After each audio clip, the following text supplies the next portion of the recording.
9 to 5 ജോബിൽ നിന്ന് escape ആവാനും freedom കിട്ടാനും വേണ്ടിയിട്ടാണ് നിങ്ങൾ സ്റ്റാർട്ടപ്പ് തുടങ്ങുന്നെങ്കിൽ നിങ്ങൾ ഒരിക്കലും സ്റ്റാർട്ടപ്പ് തുടങ്ങരുത്.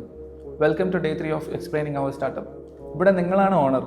നിങ്ങൾ തീരുമാനിക്കുന്ന വഴിയായിരിക്കും നിങ്ങളുടെ കമ്പനീൻ്റെ ഡയറക്ഷൻ. ഒരു ന്യൂ ബോൺ ബേബീനെ എങ്ങനെയാണ് പാരൻസ് നോക്കുന്നത് അതേപോലെ നോക്കേണ്ട റെസ്പോൺസിബിലിറ്റി നിങ്ങളതാണ്. നിങ്ങൾക്ക് രാവിലെ 9 മണിക്ക് ഓഫീസിൽ വന്ന് 5 മണിക്ക് തിരിച്ചു പോകുന്ന ഒരു രീതിയാണെങ്കിൽ സ്റ്റാർട്ടപ്പ് ഒരിക്കലും നിങ്ങൾക്കുള്ളതല്ല.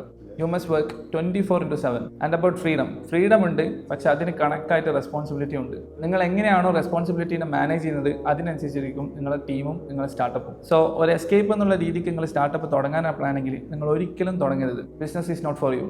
You must adapt every decisions and also every task in your startup.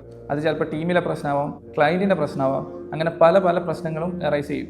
ഇപ്പം നമ്മൾ തന്നെ നോക്കുകയാണെങ്കിൽ രാവിലെ 7 മണിക്ക് വരുത്തുന്നുണ്ട്, രാത്രി 12 മണിക്ക് തിരിച്ചു പോക്കുന്നുണ്ട്, ചില സമയങ്ങളിൽ ഇവിടെ സ്റ്റേ ചെയ്യലുണ്ട്. അപ്പം ഇങ്ങനെയൊക്കെ നിങ്ങൾക്ക് അഡാപ്റ്റ് ചെയ്യാൻ വേണ്ടി പറ്റുമെങ്കിൽ മാത്രമേ നിങ്ങൾ സ്റ്റാർട്ടപ്പ് തുടങ്ങാൻ പാടുള്ളൂ. If you cannot do it, ഒരു ടൂർ പോവുക, ജസ്റ്റ് റിലാക്സ് ചെയ്യുക, എന്നിട്ട് 9 to 5 തിരിച്ചു പോവുക. അല്ലാതെ എസ്കേപ്പിന് വേണ്ടിയിട്ട് സ്റ്റാർട്ടപ്പ് എന്ന് പറഞ്ഞിട്ട് നടക്കരുത്, ടൈം വേസ്റ്റ് ആയി പോകും. സോ ഫോളോ ചെയ്ത് വെച്ചോ. നെക്സ്റ്റ് വീഡിയോയിൽ കാണാം. ബൈ.